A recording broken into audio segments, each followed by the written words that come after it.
यह किताब एक ऐसी दुनिया की सच्चाई दिखाती है जहाँ सब कुछ होते हुए भी अंदर से कुछ खाली सा लगता है। यह किताब फिलोसॉफी, मनोविज्ञान और कड़वी सच्चाई को मिलाकर बताती है कि असली मायने संघर्ष से आते हैं, आराम से नहीं। यह किताब स्पेशल में उन लोगों के लिए है जो जिंदगी में सब कुछ होते हुए भी खोया हुआ महसूस करते हैं, जिन्हें ट्रेडिशनल सेल्फ हेल्प से थकान हो गई है, जो गहराई और ईमानदारी से सोचते हैं, या जिन्हें एग्जाइटी, डाउट या कंफ्यूजन महसूस होती है, या जो हास्य और सच्चाई के मेल को पसंद करते हैं। हम एक ऐसे समय में जी रहे हैं जहां जिंदगी पहले से कई ज्यादा आसान है। लंबी उम्र, कम गरीबी, ज्यादा आराम, लेकिन फिर भी अंदर से कुछ उलझा हुआ लगता है। लोग बेचैन हैं, खोए हुए और लगातार अपने जीवन में किसी मीनिंग की तलाश में है। लेखक इस विरोधाभास पर गहराई से वार करते हैं। जब हमारे पास सब कुछ है तो हम इतने असंतुष्ट क्यों हैं? यह किताब आपको अच्छा महसूस कराने नहीं आई है, यह आपको जगाने आई है। आप जानेंगे कैसे उम्मीद कभी कभी नुकसान करती है, क्यों आपकी जिंदगी के फैसले तर्क से नहीं भावना से चलते हैं, क्यों हमेशा खुश रहना एक झूठा सपना है, और असली आज़ादी कैसे डिस्ट्रैक्शन मुक्ति में है। लेखक कहते हैं कि कड़वी सच्चाई यह है कि जिंदगी का कोई मायने नहीं है, और शायद यही बात इसे मायनेदार बनाती है।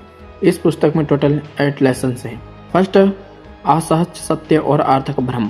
एक दिन आप और आपके सभी प्रियजन मर जाएंगे, और बहुत थोड़े समय के लिए बहुत ही सीमित लोग आपके कहे या किए को याद रखेंगे। यही है वह अनकंफर्टेबल सत्य जिसकी ओर हम अक्सर देखना नहीं चाहते। यह वह सच्चाई है कि सब कुछ समाप्त हो जाएगा और व्यापक ब्रह्मांड में हमारी जिंदगी कोई खास मायने नहीं रखती। लेकिन यही सच्चाई है कि हमारे रोजमर्रा के व्यवहार का आधार बनती है, चाहे हमें इसका एहसास हो या नहीं। हम अपनी दिनचर्या में व्यस्त रहते हैं, लक्ष्य तय करते हैं, प्यार और सफलता का पीछा करते हैं, सिर्फ इसलिए ताकि हम इस सच्चाई से बच सके कि असल में कुछ भी स्थायी या पूरी तरह अर्थपूर्ण नहीं है। लेकिन अगर दुनिया वास्तव में मीनिंगलेस है तो फिर हमें राजनीति, रिश्ते, जलवायु परिवर्तन या दुकानदार की बदतमीजी से क्यों फर्क पड़ता है? वजह है हमारा दिमाग जो लगातार अर्थ बनाने की कोशिश करता है। हम इंसान हर अनुभव को मायने देना चाहते हैं ताकि हम अपने अस्तित्व को सही ठहरा सके। यही कोशिश हमें उम्मीद की ओर ले जाती है कि शायद भविष्य बेहतर होगा, कि शायद हमारे कामों से कुछ बदलेगा। लेकिन यही उम्मीद आज की दुनिया में उलझन पैदा करती है। आंकड़ों के अनुसार पिछले कुछ दशकों में दुनिया ने गरीबी, युद्ध और बीमारी के मामलों में भारी सुधार देखा है। स्टीवन पिनकर और हंस रोलिंग जैसे विचारकों ने यह दर्शाया है कि अब कम बच्चे मरते हैं, कम लोग युद्ध में मारे जाते हैं और ज़्यादातर लोगों की जीवन शैली पहले से बेहतर हुई है। फिर भी चिंता, डिप्रेशन और अकेलेपन के मामले बढ़ रहे हैं। क्यों? क्योंकि अर्थ का संबंध सिर्फ सुरक्षा या सुविधा से नहीं बल्कि महत्व से है। जितनी अधिक मटेरियल सुविधा बढ़ती है उतना ही हमारा आत्मिक खालीपन भी घर आता है। हमारी पीढ़ी जो शायद सबसे ज्यादा सुरक्षित है वही सबसे ज्यादा खोई हुई भी है। यह विरोधाभास चुपता है। हमारे पास सब कुछ है फिर भी भीतर से खाली महसूस करते हैं। हमारी प्रगति के बीच वह असहज सत्य बार बार लौटता है। जब देर रात कोई मैसेज का जवाब नहीं आता, जब सोशल मीडिया स्क्रॉल करते हुए मन बेचैन हो जाता है, जब किसी उपलब्धि के बाद भी दिल में खालीपन रहता है। पुराने जमाने में धर्म और सांस्कृतिक हमें साझा कहानियां देते थे, जैसे भगवानों, राष्ट्रों और समुदायों की। लेकिन आज की व्यक्तिगत दुनिया में वह ढांचे ढल चुके हैं। अब अर्थ बनना निजी जिम्मेदारी है, और यह जिम्मेदारी कई बार भारी पड़ती है। लेखक यहाँ पर कोई आसान दिलासा नहीं देते, बल्कि वह कहते हैं कि हमें इस असहज सच्चाई का सामना करना ही होगा कि हम खुद अर्थ चुनते हैं, उसे कहीं खोजते नहीं। आप अगले लेसन्स में जानेंगे कि यही उम्मीद जो हमें जिंदा रखती है, कभी कभी वही हमें सबसे ज़्यादा नुकसान भी पहुंचा सकती है। तो सेकंड लेसन है उम्मीद। उम्मीद ने मानवता को उसके सबसे अंधेरे समय में भी जिंदा रहने में मदद की है। चाहे वह युद्धों का दौर हो या व्यक्तिगत दुख, लोग हमेशा इस विश्वास से जूझते रहते हैं कि शायद कल बेहतर होगा। यही वह ताकत है जो किसी को आज़ादी का सपना देखने पर मजबूर करती है, या किसी बीमार को जिंदगी से लड़ने की हिम्मत देती है। लेकिन लेखक का तर्क यह है कि जब जीवन में सब कुछ ठीक लग रहा होता है तब यही उम्मीद धीरे धीरे जहर बन सकती है। क्यों? क्योंकि उम्मीद हमेशा यह दर्शाती है कि वर्तमान पर्याप्त नहीं। अगर आप किसी चीज़ की उम्मीद कर रहे हैं तो आप यह मान रहे हैं कि अभी जो कुछ है वह अधूरा है, कि आप खुद अधूरे हैं और कोई भविष्य की स्थिति ही आपको पूरा करेगी। इसलिए भले ही सब ठीक चल रहा हो, उम्मीद हमें आपसे हटाकर कल की तरफ खींच ले जाती है, और यही दूरी जो हम हैं और जो हमें होना चाहिए, इसके बीच का यह फासला अक्सर बेचैनी निराशा और खालीपन को जन्म देता है। इसलिए आज इतने लोग, जबकि वे पहले से कहीं ज्यादा सुरक्षित और समृद्ध समाज में रह रहे हैं, खुद को खोया हुआ और निराश महसूस करते हैं। हमें लगातार यह सिखाया गया है कि हमें और ज्यादा पाना चाहिए और आगे बढ़ते रहना चाहिए। ऐसे में उम्मीद एक जाल बन जाती है जो हमें ऐसे आदर्शों की ओर दौड़ाती है जिन्हें हम शायद कभी पूरी तरह से नहीं पा सकते। लेखक लिखते हैं कि एवरीथिंग इज फकेट, यानी सब कुछ बर्बाद है, क्योंकि हम उम्मीद करते हैं। इतिहास में जब लोग गंभीर संकट में होते हैं तब उम्मीद जीने का जरिया बनती है। उदाहरण के लिए विटोल्ड प्लंकी का किस्सा, एक पोलिश स्वतंत्रता सेनानी जिन्होंने जानबूझकर खुद को ऑस्ट्रिच भेजा ताकि वहां के लोगों की मदद कर सके। उन्होंने 2 साल तक अपनी जान जोखिम में डालते हुए कैदियों को सप्लाई और बाहर की जानकारी दी। युद्ध के बाद वे अपने देश की आजादी के लिए लड़ते रहे और आखिरकार उन्हें पकड़कर फांसी दे दी गई। लेकिन उन्होंने अंतिम क्षणों में संतोष जताया क्योंकि उनकी जिंदगी घरी मान्यताओं से चल रही थी, सिर्फ पर निजी सुख से नहीं। आज की दुनिया में जहाँ ज्यादातर लोग युद्ध या भूख के डर में नहीं जीते, उम्मीद अक्सर नाजुक और आत्मकेंद्रित रूप ले चुकी है। अब यह उम्मीद नहीं है कि इंसानियत बचेगी, बल्कि यह है कि हम आजाद, अमीर, पतले या मशहूर हो जाए। यह इच्छाएं बुरी नहीं, लेकिन अगर हम इन्हीं पर अपनी पहचान या आत्ममूल्य टिकाए तो असंतोष ही मिलेगा। लेखक कहते हैं कि उम्मीद का संबंध हमारी कहानियों से होता है, जो हम अपने बारे में सोचते हैं या मानते हैं। यह कहानियां समाज, मीडिया और हमारे अनुभवों से बनती हैं। लेकिन अगर यह कहानियां सिर्फ अधूरी चाहतों पर आधारित है तो यह हमें भ्रमित कर सकती है और जीवन में जो पहले से अच्छा है उसे हम देख ही नहीं पाते। इसका मतलब यह नहीं है कि हमें अपनी सारी महत्वाकांक्षाएं छोड़ देनी चाहिए, बल्कि हमें उम्मीद पर आधारित सोच को मूल्य आधारित कार्य से बदलना चाहिए। जैसे मुझे उम्मीद है कि मैं सफल हो जाऊंगा कहने के बजाय मैं ईमानदारी, साहस और अनुशासन के साथ काम करूंगा, चाहे परिणाम कुछ भी हो। यह जीवन को वर्तमान में जीने का तरीका है, न कि किसी भ्रमित भविष्य की परीक्षा में। अगले लेसन में हम जानेंगे कि हमारा भावात्मक और लॉजिकली मन किस तरह लगातार संघर्ष करते रहते हैं। थर्ड लेसन, असली नियंत्रण किसके पास है। सदियों से हमें सिखाया जाता है कि हमारी रेसोनिंग ही हमारे जीवन का मार्गदर्शन करे। तर्क को विश्वसनीय माना गया है, जबकि भावनाओं को अशांत, अविश्वसनीय और नियंत्रित किए जाने योग्य बताया गया है। इस सोच को लेखक क्लासिक असुम्पेशन कहते हैं और यह आज भी हमारे आत्ममूल्यांकन और दूसरों के आचरण की व्याख्या का आधार बनी हुई है। अगर कोई अपनी भावनाओं में बह जाता है या आत्म अनुशासन नहीं रख पाता है तो हम मान लेते हैं कि उसने अपने भावों पर नियंत्रण खो दिया। दूसरी ओर हम उन लोगों की प्रशंसा करते हैं जो भावनाओं को दबा लेते हैं और संयम दिखाते हैं और इसे ही कंट्रोल मान लेते हैं। लेकिन सच्चाई इससे भी कई ज्यादा जटिल है। लेखक एक बेहद दिलचस्प मेटाफोर पेश करते हैं, कॉन्शियसनेस कार। इसमें 2 यात्री हैं, थिंकिंग ब्रेन और फीलिंग ब्रेन। आमतौर पर हम मानते हैं कि थिंकिंग ब्रेन ड्राइविंग सीट पर है, जो फैसले लेता है, समस्याएं हल करता है और लॉजिकली तरीके से जीवन को संभालता है। फीलिंग ब्रेन को हम सिर्फ एक बच्चे की तरह पीछे बैठा मानते हैं, जो ध्यान भटकाता है, जिद करता है और फालतू की चीजों में उलझा रहता है। लेकिन असलियत यह है कि फीलिंग ब्रेन ही असली ड्राइवर है। वही पहले प्रतिक्रिया देता है, तत्काल निर्णय लेता है और फिर थिंकिंग ब्रेन उसे निर्णय को सही ठहराने के लिए पीछे आता है। हम सोचते हैं कि हम तर्क से काम ले रहे हैं, लेकिन ज्यादातर समय भावनाओं से काम लेते हैं और फिर तर्क का सहारा लेकर खुद को अच्छा महसूस कराते हैं। उदाहरण के लिए मान लीजिए कोई व्यक्ति वजन घटाना चाहता है। उसका थिंकिंग ब्रेन जानता है कि चीनी हानिकारक है, व्यायाम अच्छा है और संतुलन जरूरी है। लेकिन फीलिंग ब्रेन को कुछ मीठा खाने की क्रेविंग होती है या वह स्ट्रेस या बोरेडम महसूस करता है और फैसला वही हो जाता है। तर्क तब तक बहुत देर कर चुका होता है। इसका मतलब यह नहीं है कि तर्क बेकार है, इसका मतलब यह है कि सच्चा आत्मनियंत्रण तभी संभव है जब दोनों दिमाग एक ही दिशा में काम करें। बदलाव सिर्फ विल पावर से नहीं आता, आपको भावनात्मक रूप से भी उस बदलाव से जुड़ना पड़ता है। इसका प्रमाण एलियट नामक व्यक्ति की कहानी से मिलता है। ब्रेन ट्यूमर की सर्जरी के बाद उसकी भावनाएं पूरी तरह खत्म हो गई, लेकिन बुद्धि पहले जैसी ही रही। पर वह लॉजिकली व्यक्ति नहीं बना, बल्कि वह निर्णय लेने में असमर्थ हो गया। उसके रिश्ते बिगड़ गए और वह अपनी जिंदगी के साधारण फैसले भी नहीं ले सका। इससे वैज्ञानिकों को पता चलता है कि भावनाएं कमजोरी नहीं, बल्कि निर्णय लेने के लिए आवश्यक होती है। लेखक यह नहीं कह रहे कि तर्क को छोड़ दो, वे बता रहे हैं कि हम पहले भावनात्मक प्रणाली है और फिर तार्किक। बात हार्मोनी की है कि हम अपने लक्ष्यों और भावनाओं के बीच तालमेल कैसे बिठाते हैं।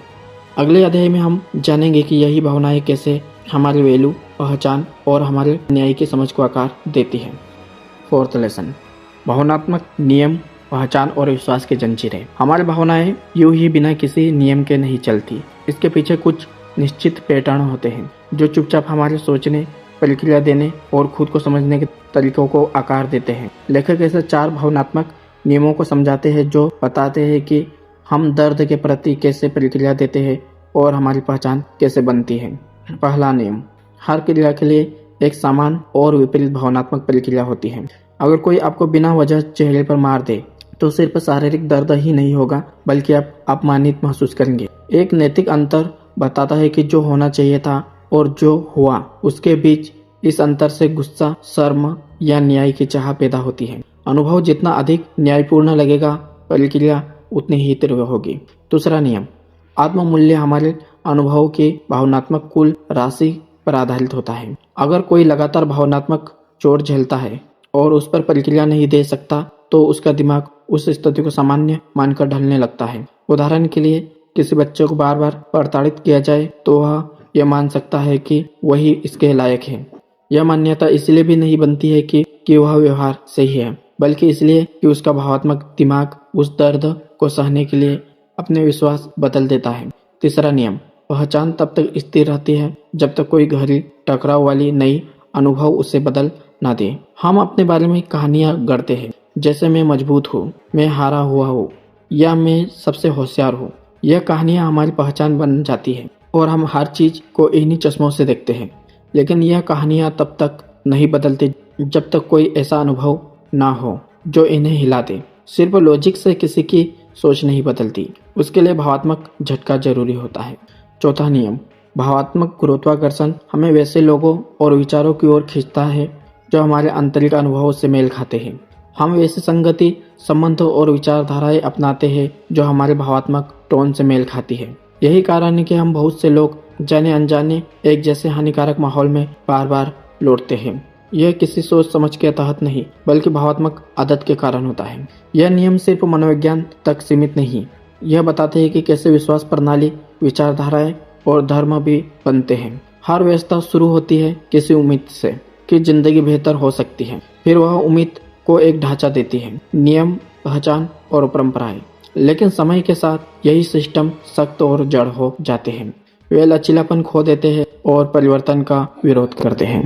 लेखक यहाँ प्रसिद्ध दार्शनिक फ्रेडरिक नीत्शे का जिक्र करते हैं, जिन्होंने चेतावनी दी है कि जब हम अच्छा और बुरा जैसी अवधारणाएं बनाते हैं तो धीरे धीरे वह भ्रष्ट हो जाती है। लोग सच्चाई के बजाय सत्ता के लिए इसका इस्तेमाल करने लगते हैं। नीत्शे का मानना है कि सच्चा ज्ञान जब हम बिना किसी मीठी कहानी के जीवन को उसके असली रूप जैसे दर्द, मृत्यु, असमानता में स्वीकार करते हैं। अगले अध्याय में हम जानेंगे कि कैसे हम जिंदगी में हर चीज को मापने, नियंत्रित करने और सौदेबाजी के जरिए पाने की कोशिश करते हैं। 5th लेसन, लेन देन वाली जिंदगी से असली मानवीय जुड़ाव तक। जब हम बच्चे होते हैं तो हम अपनी भावनाओं और इच्छाओं के अनुसार जीते हैं। किशोर अवस्था में हम नियम और परिणाम समझने लगते हैं, लेकिन असली मैच्योरिटी तब आती है जब हम यह सीखते हैं कि सही काम सिर्फ इसलिए करें क्योंकि वह सही है, न कि किसी इनाम या सजा के डर से।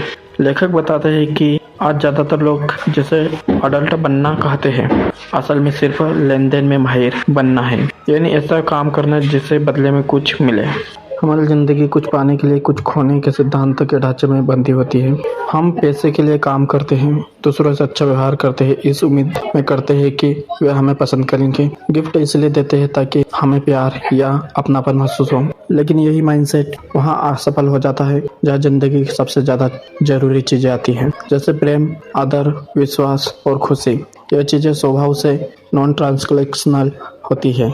जैसे ही आप इन्हें पाने के लिए सौदेबाजी करने लगते हैं, इसका असली अर्थ खो जाता है।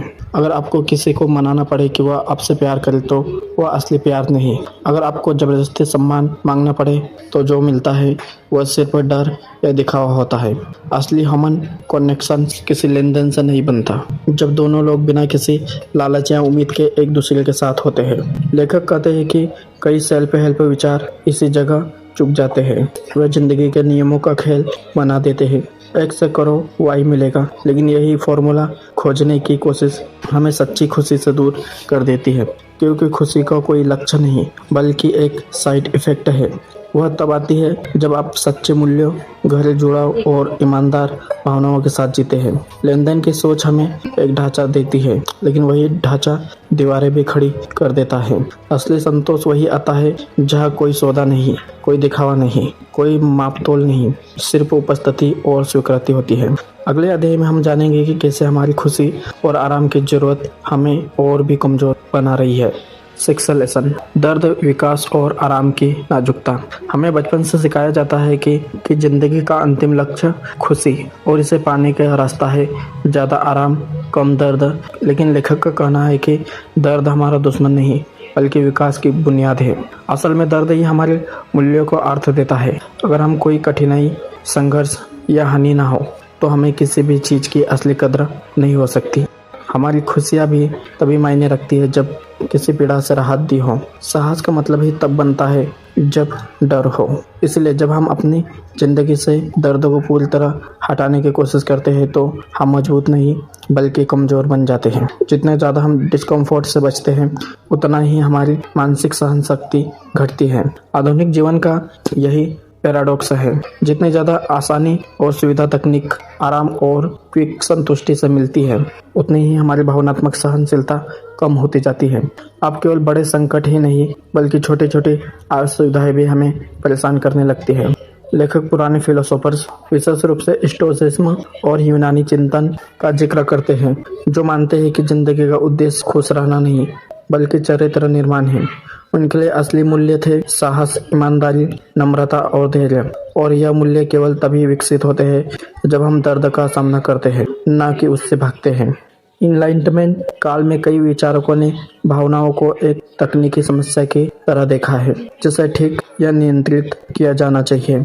इसने आधुनिक समाज में दर्द को एक गड़बड़ी की तरह बना दिया है, जबकि यह एक गाइड है।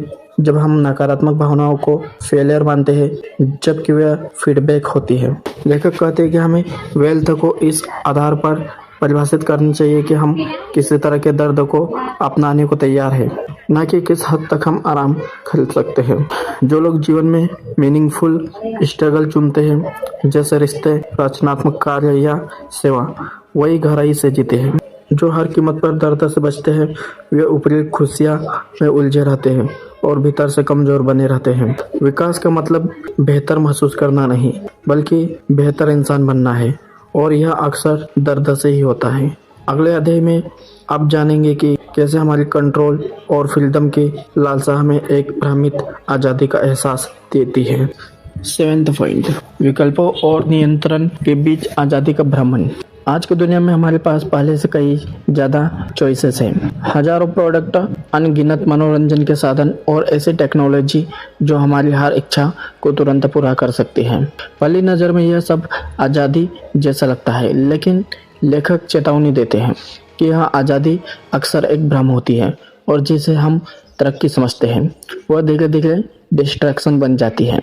इस बदलाव के पीछे एक सीधी बात है, जब इनोवेशन सीमित होता है तब वह असली समस्या हल करती है, लेकिन जब इनोवेशन बहुत ज़्यादा हो जाती है तब वह नई इच्छाएं पैदा करने लगती है और वही से समस्याएं शुरू होती हैं। एडवर्टाइजिंग इस बदलाव में मुख्य भूमिका निभाते हैं। पिछले 100 सालों में विज्ञापन फायदे दिखाने से हटकर भावनाओं को प्रभावित करने लगे हैं।